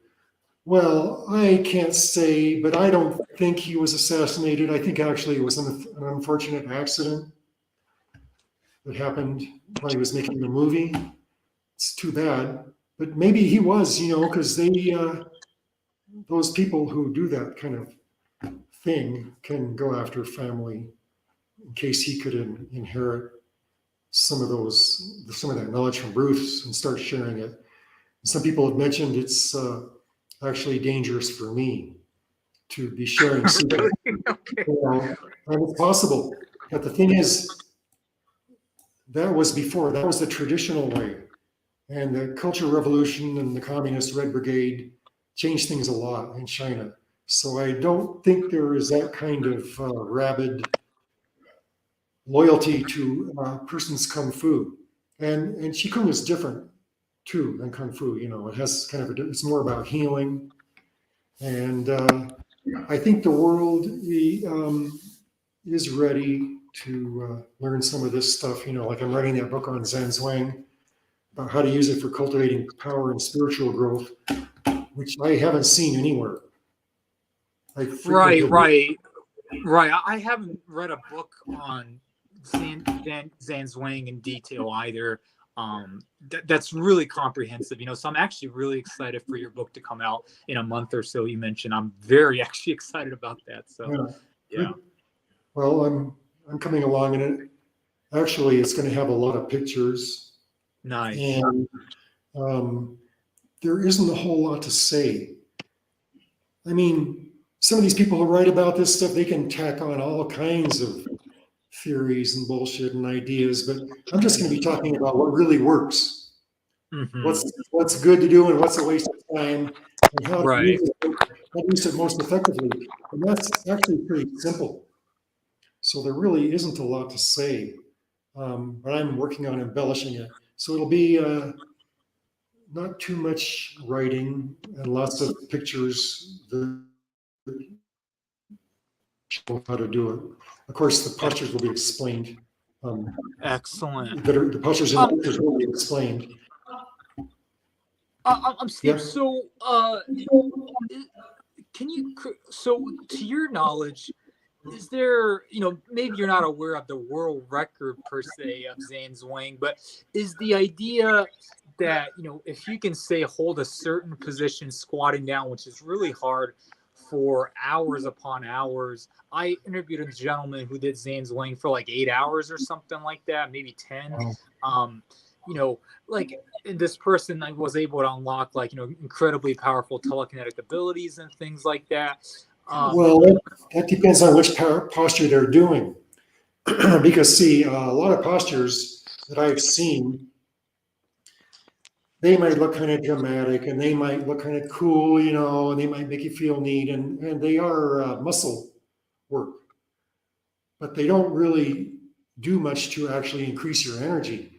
There's only certain postures, certain kinds of postures that work well to increase your energy. And so basically holding the ball, like holding the ball, you know what that is. Some call it embracing the tree or embracing the moon. Those are more for cultivating chi power. So if this guy was doing that for 8 hours, yeah, that would be pretty awesome. But if he's doing one of these Zanzwang postures, which actually throws energy away, then he's not doing anything. Like I see, there's some postures which are for getting rid of sick energy. And so it's good. We did those in the beginning, and it's good for people to do those for starters, because you want to get rid of the sick energy before you start building the good energy. But if you do that kind of thing too much, it doesn't, if your sick energy's gone and you keep doing it, it's like you're just throwing away good energy. You see, so there's a lot of that kind of stuff. It's like certain postures are good for cultivating power. Other postures are good for cultivating spiritual growth. Okay. So yeah, but 8 hours, that's pretty amazing. Right. And so the idea is that if you can hold it as long as possible, you can essentially grow, certain, depending on the postures, you can grow these certain abilities to, incredibly deep heights and stuff. What happens with Zanzwang is you can cultivate a lot of chi power, and the energy goes wherever it needs to in your body for the most healing. But it doesn't really work with the energy the way moving Qigong does. So it's good to add a good moving Qigong like Tianshan Neikong is for amplifying those abilities and working with them in a way which increases your power. That's in the higher levels. The beginning levels are more for balancing energy and getting rid of sick energy, which is where a lot of paths end. So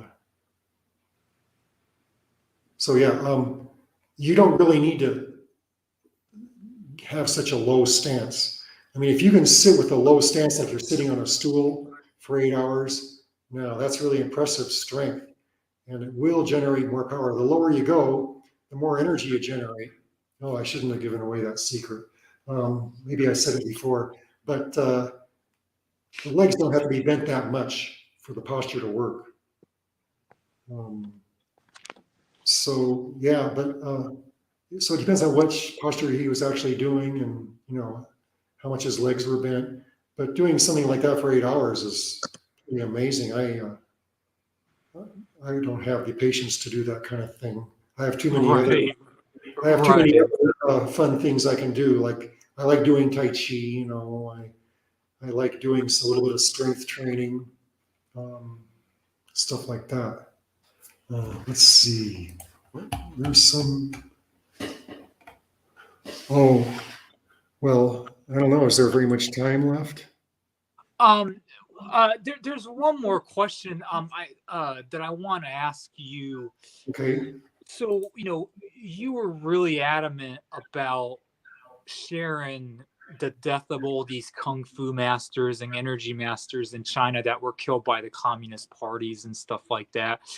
And you were saying that a lot of the people, a lot of the high level practitioners were killed off. And publicly right now, you are possibly the only one that's like teaching the real high level lineage that's left.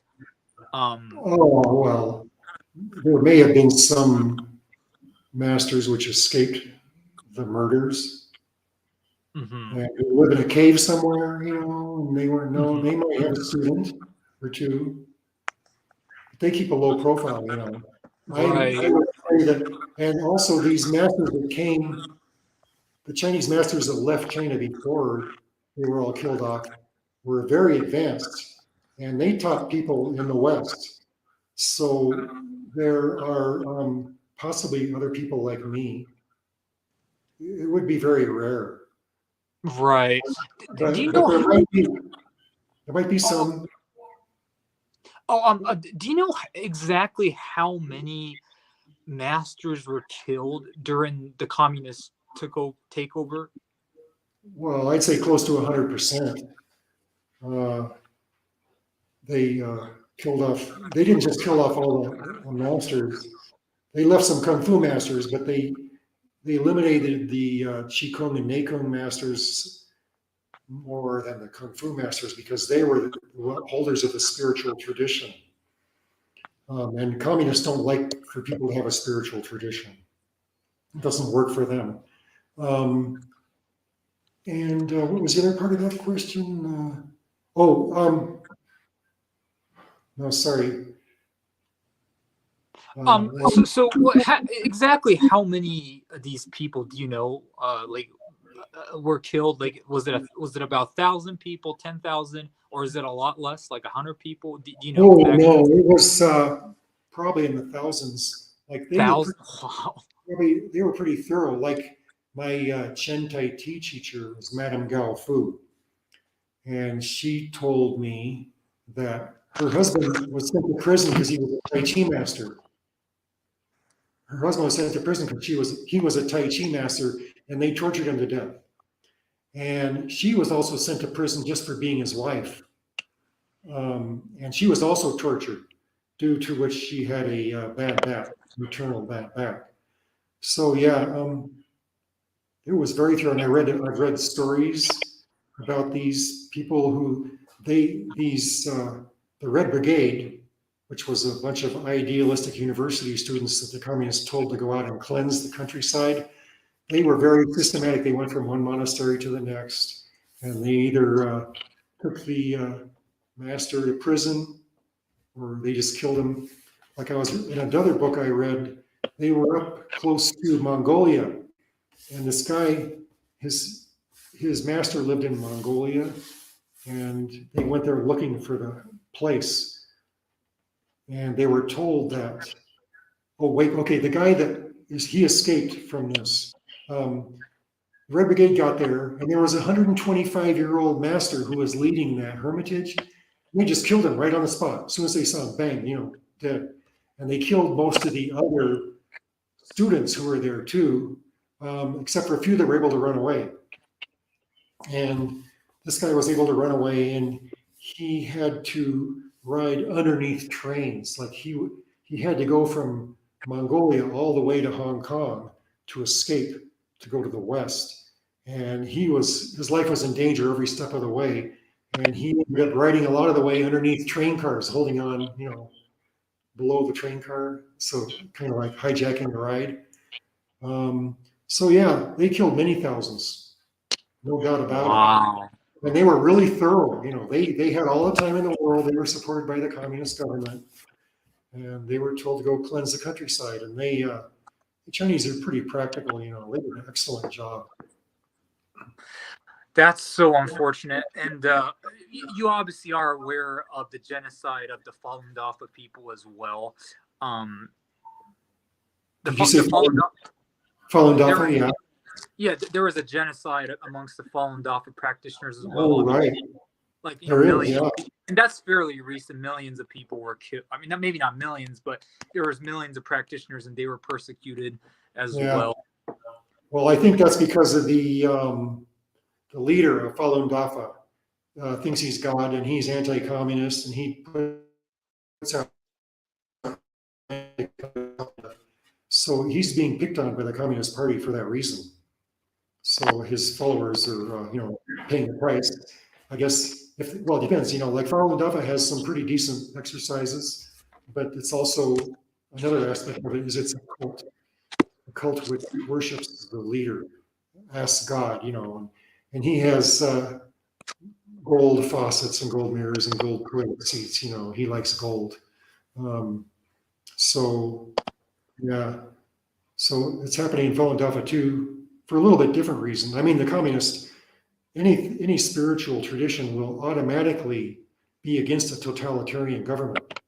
That's just the way it works. So the totalitarian government wants to eliminate the spirituality.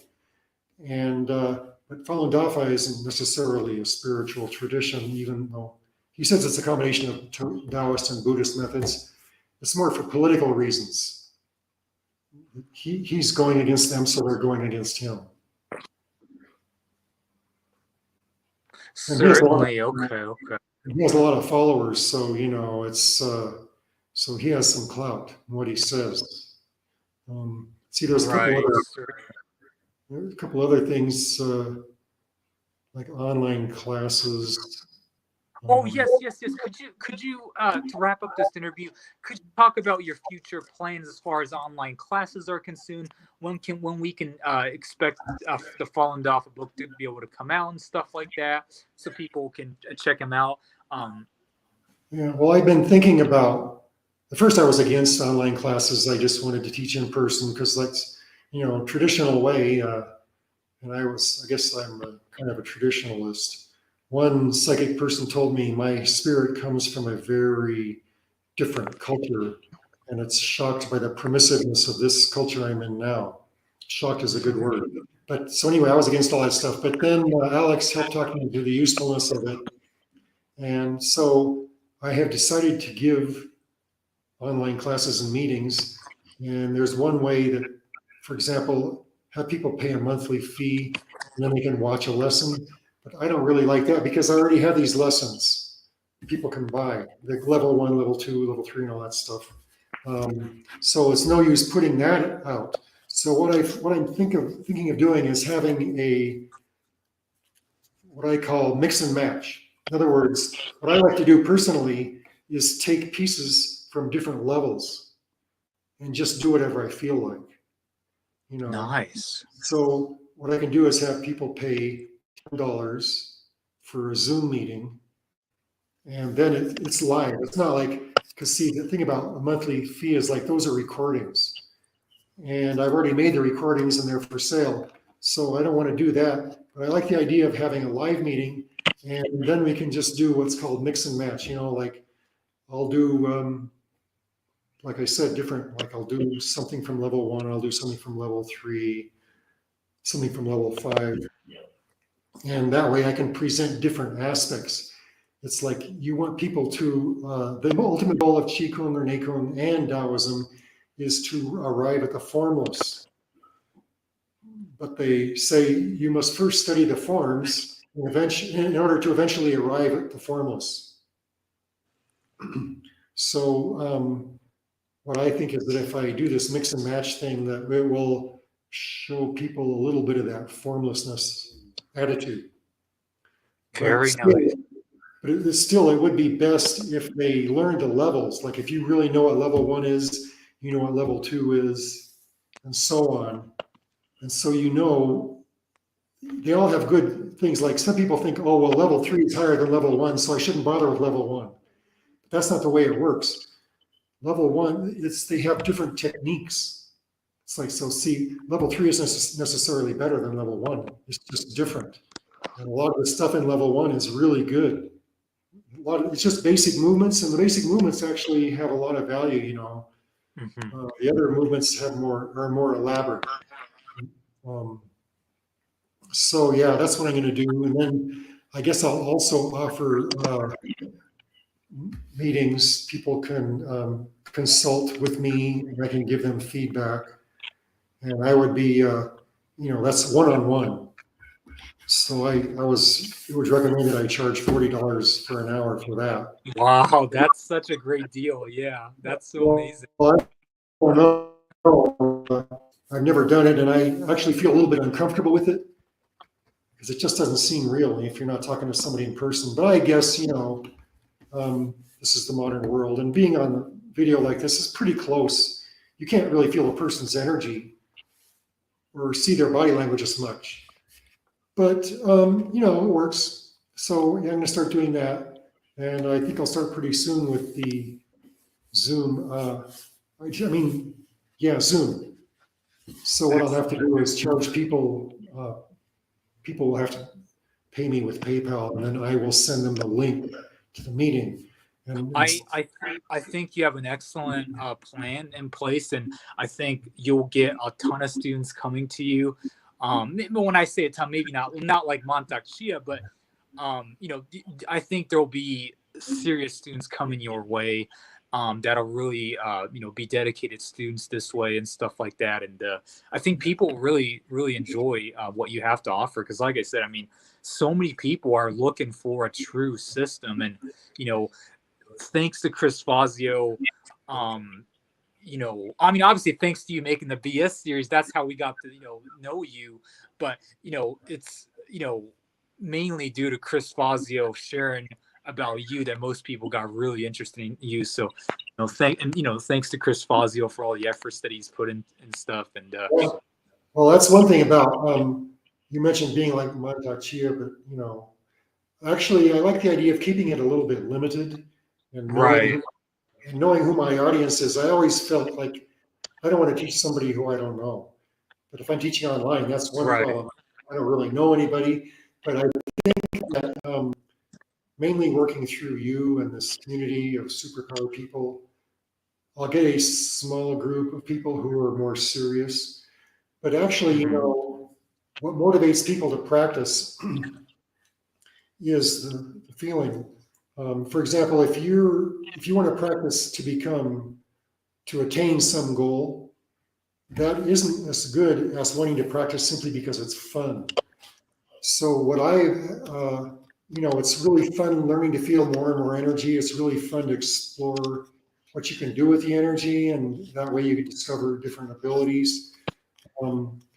But what I have said in the past, which I think applies pretty well, is the people who really like Tian Shan Qi Kun are hedonistic chi junkies or hedonistic chi junkies. In other words, they do it because they love the feeling of energy in their body, not because they want to, make people fall down.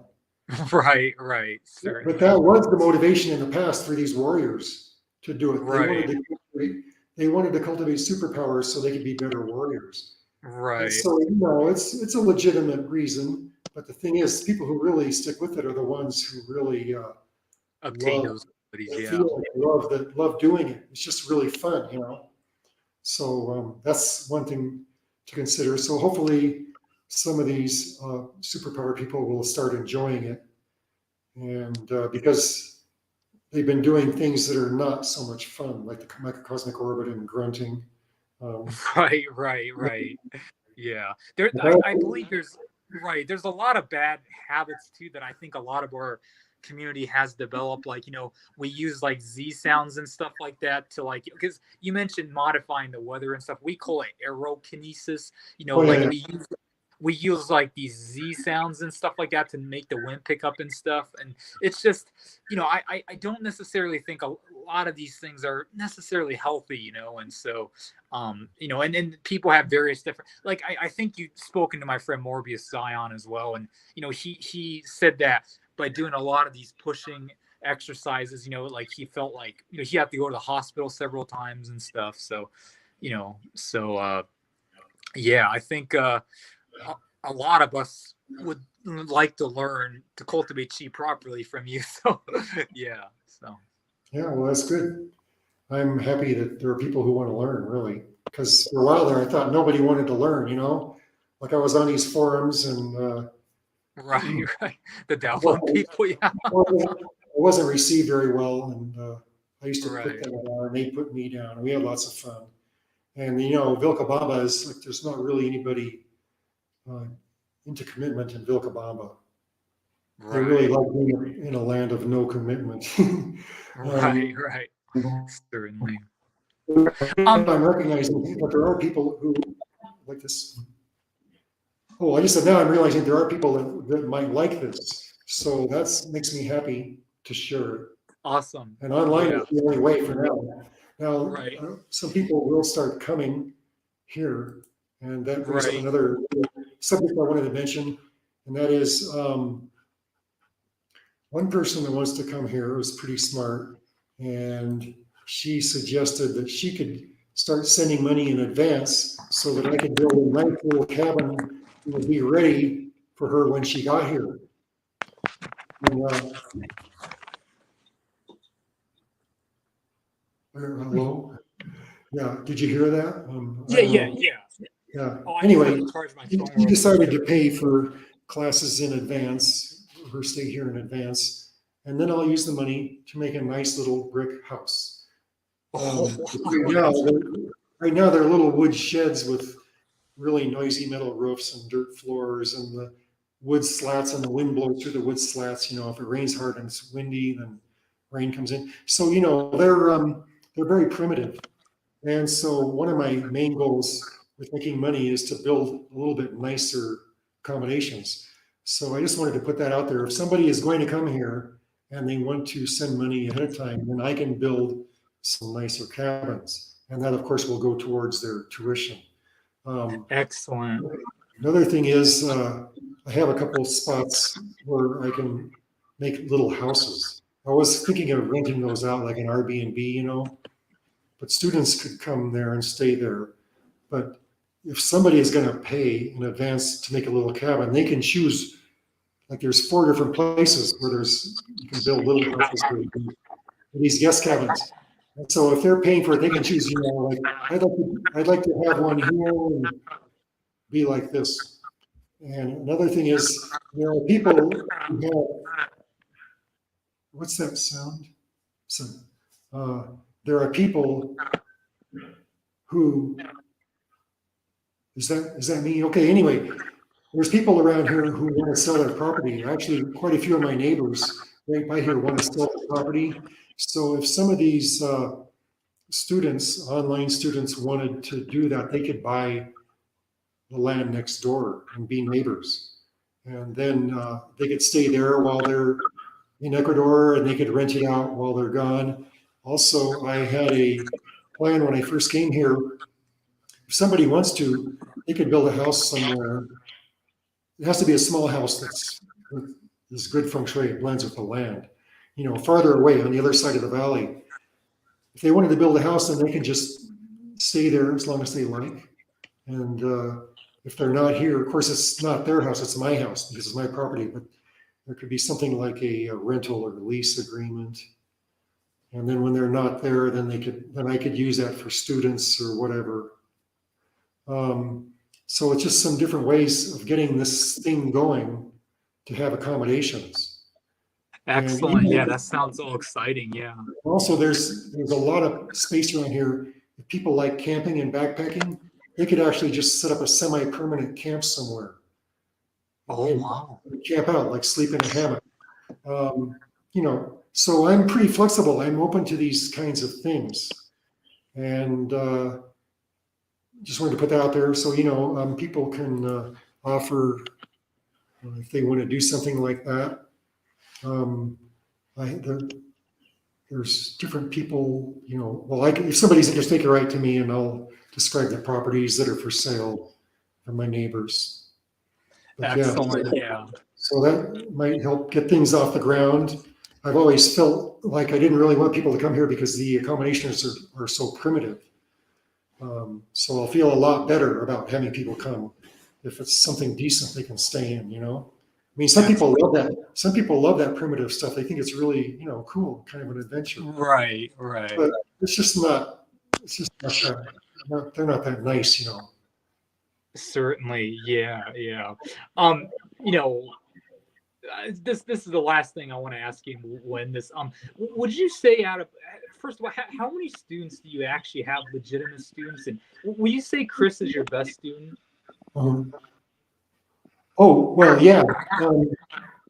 He really got dedicated to it. He practiced it well, and he already has abilities, I mean, or latent abilities, which blossomed really quickly when he started doing it. So that's another thing is people have these abilities, they will manifest depending on what their interests are and what they play around with. Like a lot of it's just playing around with the energy and seeing what happens, right? So you develop along different lines. But yeah, you know, I had some students in Seattle that were with me. They were serious students. They were with me for years. And one guy was with me for 12 years. And they started seeing auras, but that's, you know, I wasn't really interested in special abilities. I was just interested in getting a bigger, brighter aura and feeling better and having G power in your hands. So yeah, Chris, I think I would say he's the most, he's furthest along, definitely, because the people in Seattle, when I stopped teaching there, they kind of dropped it. Well, the way one guy says he does it, at least I've talked to, or a couple of them say they do it somewhat. So they're continuing. But it's the videos I focused on seem to be helpful with that because of the way they're arranged. And I haven't had any serious since I left Seattle and moved to Ecuador. I haven't had any serious students. Like I taught some Tai Chi in town, and that went well for a while, but it kind of fizzled out. And they like to do a certain amount. So like I'm going to give a seminar, a Qigong seminar in Vilcabamba, because that's what they're like. They would prefer to go to a one-day seminar instead of going to classes every week. That's most of them. Now there's a new crowd coming to Vilcabamba, and they're maybe a little bit more sort of getting dedicated now that Qigong is more well known. So I'm going to try to teach Qigong in Vilcabamba again, but I used to have a hard time finding a place. But what I'm going to do now is I'm going to rent a really nice room. It's in a nice hostel. It's in their cafeteria. So it's really nice ambience, because in the past, the places were just not nice, not really nice. So I'm going to rent a nicer place and charge a little more for classes, and we'll just see how it goes. I was also teaching in the traditional way, where I kept my mouth shut and just moved.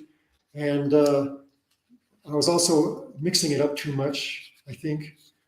But they didn't really latch onto that. They kind of dwindled away. It starts with 10, then there's 8, then there's 6, and then 1, and then I say, screw it, I'm not going anymore.